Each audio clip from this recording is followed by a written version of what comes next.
এই প্রশ্নপত্র ফাঁসের মধ্য দিয়া এই চোরগুলা যারা প্রশাসনের বিভিন্ন জায়গায় বিসিএস কর্মকর্তা বা বিভিন্ন হিসাবে বসে আছে, তাদেরকে তড়িৎ তাদের নাম সবার সামনে নিয়ে আসতে হবে। সবচেয়ে বড় চোর দুর্নীতিবাজ কোটাটা হচ্ছে গিয়ে বাংলাদেশের বড় কোটা। এই কোটার বিরুদ্ধে আন্দোলন করলে সব জিনিস সুবিধা আমরা পাইতাম। কিন্তু এইখানে যে কারণে আপনাদের সামনে এসে দাঁড়িয়েছি, আপনারা অনেকেই দেখেছেন কয়েকটা ইস্যু খুবই আলোচিত বাংলাদেশে এখন চলতেছে। এর মধ্যে একটা বড় ইস্যু হচ্ছে গিয়ে যে প্রশ্নপত্র ফাঁসের সাথে পিএসসির দেখা যাচ্ছে যে উপসহকারী সহ এবং পিএসসির চেয়ারম্যানের গাড়ির ড্রাইভার সৈয়দ আবেদ আলী, তারা ধরা পড়েছেন। সৈয়দ আবেদ আলী সাহেবের স্টেটমেন্ট আমি দেখলাম, দেখে উনি বলছেন যে এই প্রশ্নপত্র ফাঁসের যে টাকাটা ইনকাম করছেন এটা নাকি আল্লাহর রাস্তায় ব্যয় করছেন।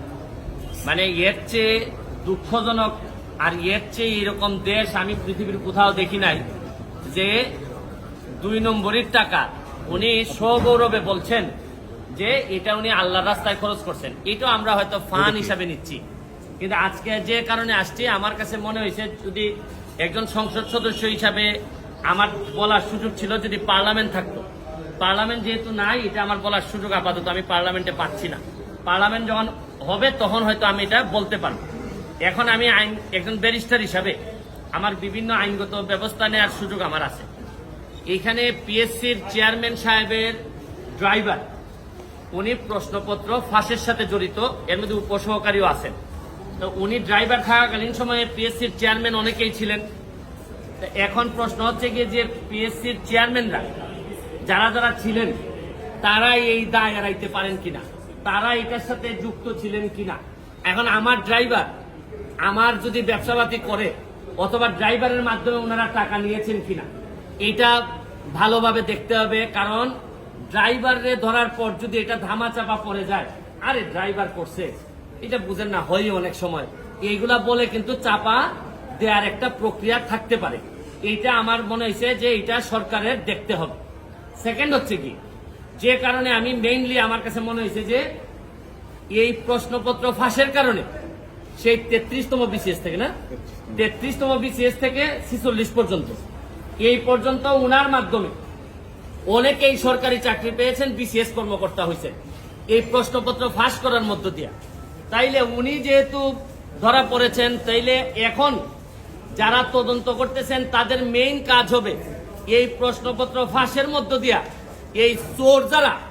এই চোরগুলা যারা প্রশাসনের বিভিন্ন জায়গায় বিসিএস কর্মকর্তা বা বিভিন্ন হিসাবে বসে আছে, তাদেরকে তড়িৎ তাদের নাম সবার সামনে নিয়ে আসতে হবে এবং এদের বিরুদ্ধে ব্যবস্থা গ্রহণ করতে হবে।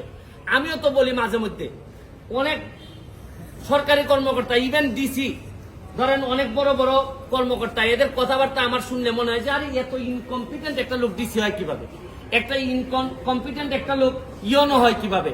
আমি যখন দেখি তখন আমার হিসাব মিলে না। এখন আইসা ওই সৈয়দ আবেদ আলীর মাধ্যমে আমার কিছু হিসাব মিলতেছে। তাইলে এই চোরগুলা ওই বিভিন্ন ভাবে ছড়াই পড়ছে। শুনেন, যুদ্ধাপরাধী মানবতা বিরোধী অপরাধীরা যে যে জায়গায় থাকে আমরা খুঁজে বের করি, এদেরকে দায়িত্ব দেই না। এদের সেই এই চোরগুলা কি কোনো অংশে কম? এরা সারা জীবন দেশটারে লুটতে খাবে। আরে এই আবেদ আলী তো চলে যাচ্ছে, আবেদ আলীর তো আর কোনো অসুবিধা নাই, যা বানানোর বানাই ফেলছে। আর এই যে আপনার ডাসার উপজেলা চেয়ারম্যান প্রার্থী হয়েছিল, আল্লাহ বাঁচাইছে ডাসার মানুষের, যে এই যে মাদারীপুর না এটা, হ্যাঁ এই কালকিনি না তো আবার কালকিনির পাশে, কালকিনিও তো বিখ্যাত বিভিন্ন কারণে।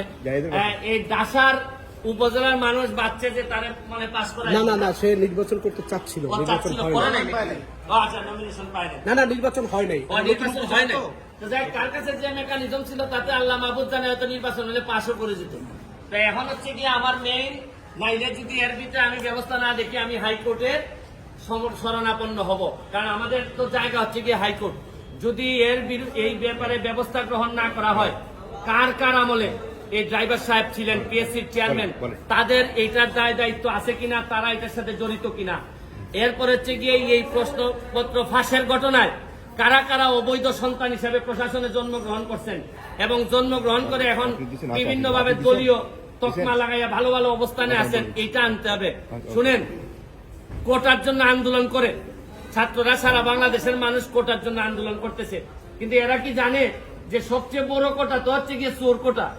এই প্রশ্নপত্র ফাঁসের কোটা, এরা ধরেন অন্যান্য কোটা, মুক্তিযোদ্ধা কোটা, এগুলা নিয়ে আন্দোলন করতেছে, এগুলা নিয়ে আমি বলবো না, এটা আলাদা হিসাব। কিন্তু জানে না, এরা যদি জানতো যে সবচেয়ে বড় চোর দুর্নীতিবাজ কোটাটা হচ্ছে গিয়ে বাংলাদেশের বড় কোটা, এই কোটার বিরুদ্ধে আন্দোলন করলে সব জিনিস সুবিধা আমরা পাইতাম। কিন্তু এটা আমি পরে হয়তো আরেকদিন বলবো। তবে এখন আমার বক্তব্য হচ্ছে স্পষ্ট, এদের বিরুদ্ধে কারা কারা প্রশাসনে আছেন তাদেরকে বের করে তাদেরকে আইনের আওতায় নিয়ে আসা হবে, নাইলে এই দায় সারা জীবন বাংলাদেশের বয়ে বেড়াতে হবে। আমি একজন এমপি হিসাবে, একজন ব্যারিস্টার হিসাবে আমি মনে করি এটা জাতির সামনে নিয়ে আসা আমার দায়িত্ব। আপনাদের মাধ্যমে আমি এটা ছড়াই দিতে চাই এবং আমি দেখতে চাই যে কি ব্যবস্থা গ্রহণ করছেন। নাইলে আমি মাননীয় প্রধানমন্ত্রীর কাছে প্রয়োজনে যাব, মাননীয় চিফ জাস্টিসের কাছে যাব, কারণ এইভাবে একটা দেশ চলতে পারে না। চেয়ারম্যানরা জড়িত ছিল কিনা এগুলা ওনারা নিজেরা কিভাবে করলো, প্রশ্ন যাতে পরবর্তীতে আউট না হয় এগুলা নিয়ে তদন্ত হোক। পিএসসি কিভাবে নিজে প্রোটেক্টেড হবে এইটার জন্য তদন্ত কমিটি করে তারা তাদের প্রোটেকশন বাড়ায়। কিন্তু এর আগে কারা কারা চোর ছিল, দুর্নীতিবাজ ছিল, বাটপার ছিল, এগুলা বের হয়ে আসা জরুরি সবচেয়ে বেশি। Thank you. পিএসসি কমিটি, এই যে বাংলাদেশের কমিটিটার আমি ভয় পাই আরো বেশি। কমিটি করলেই মনে করলেন যে ধামাচাপা দেওয়ার জন্য একটা প্রক্রিয়া শুরু হইলো। আরে কমিটির কি কাজ? চোর ধরছে পুলিশ, চোর ধরার পর চোররে বলবে যে ৮ বছর সাথে কে কে চোর আছে বল। এখানে আবার ভদ্রলোকের কমিটি করার দরকার আছে কি? পিএসসি হোক, টিএসসি হোক, যত এসসি হোক না কেন, চোর যারা যারা বলবে এই জায়গায় পুলিশ যাবে। এখানে মধ্যে এই তদন্ত কমিটি করা মানে একটু আস্তে, এর মানে হজম করার জন্য একটু টাইম নেওয়া। এগুলো আমার অভিজ্ঞতা থেকে বলবো।